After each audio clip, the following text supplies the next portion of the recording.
আজকে এই সংকটে একটা দল তারা এই সংকটকে আরো গভীর সংকটে নিয়ে যাচ্ছে। যখন আমরা সবাই মিলে ওই সংস্কারের সনদ সই করলাম পার্লামেন্টের সামনে 17ই অক্টোবর, এবং কতগুলো অনেকগুলো বিষয়ে একমত হয়ে গেলাম, সই করলাম। এখন হঠাৎ করেই সেই দলটি আজকে বলতে শুরু করেছে যে না, আমাদের পিআর দরকার। আচ্ছা ভাই, আপনার পিআর কি বোঝেন? পিআর বোঝেন? আমিও বুঝি। একটু জানা শুনলাম, চেষ্টা করলাম, বলে প্রপোর্শনাল রিপ্রেজেন্টেশন, ইংরেজি শব্দ। আমরা যে বাংলাটা বলো, ইংরেজি বুঝি না, তো ইংরেজি বাংলাটা বললো আনুপাতিক প্রতিনিধিত্ব। ওটা আরো কঠিন। বোঝেন আনুপাতিক প্রতিনিধিত্ব কি? বোঝেন নাকি আপনারা? তো যে জিনিসটা বাংলাদেশের মানুষ বোঝে না, ওই জিনিসটা ঘাড়ের মধ্যে চাপায় দিচ্ছেন ভাই। কার ইঙ্গিতে?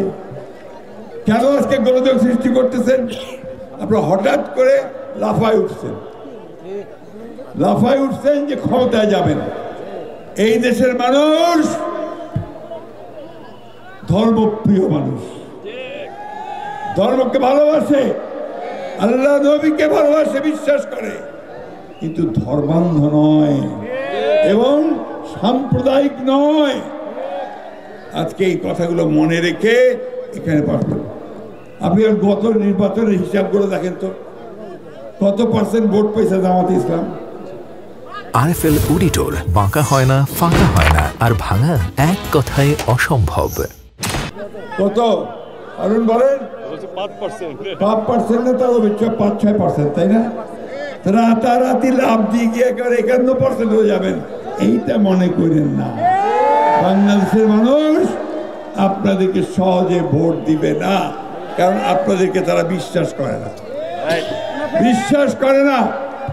পাকিস্তানে আন্দোলন করছিল দেশের মুসলমানরা, পাকিস্তানের মুসলমান ভাইদের স্বার্থ রক্ষার জন্য, for the emancipation of the Muslims.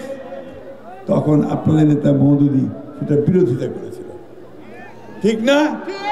আর আজকে আবার 1971 সালে আমরা যে স্বাধীনতার যুদ্ধ করলাম পাকিস্তানিদের থেকে বের হয়ে আসার জন্য, তখন আপনারা শুধু বিরোধিতাই করেন নাই, ওই পাকিস্তান সেনাবাহিনীর সঙ্গে হাত মিলিয়ে গণহত্যা করেছেন। এই কথা বলতে আমার কোনো দ্বিধা হয় না, কারণ আমি একজন মুক্তিযোদ্ধা।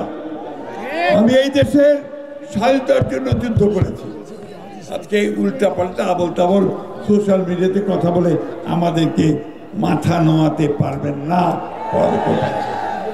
আমি খুব পরিষ্কার করে বলতে চাই বন্ধুগণ, যে আমরা অবিলম্বে প্রধান উপদেষ্টা যে নির্বাচনের ঘোষণা দিয়েছেন 2024 সালে ফেব্রুয়ারি মাসের প্রথমার্ধে, এই নির্বাচন হতে হবে।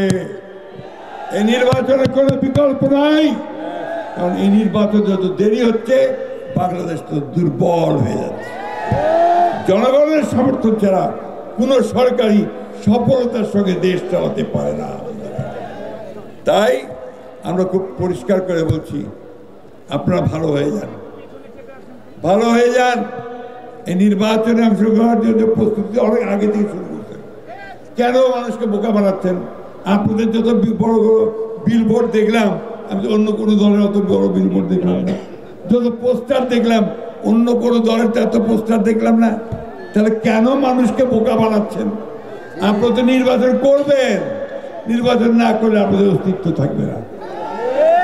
নির্বাচন করলে আপনারা যেহেতু পরাজিত করবেন, সেই জন্য আপনারা নির্বাচন পেছাতে চান, বন্ধ করতে চান।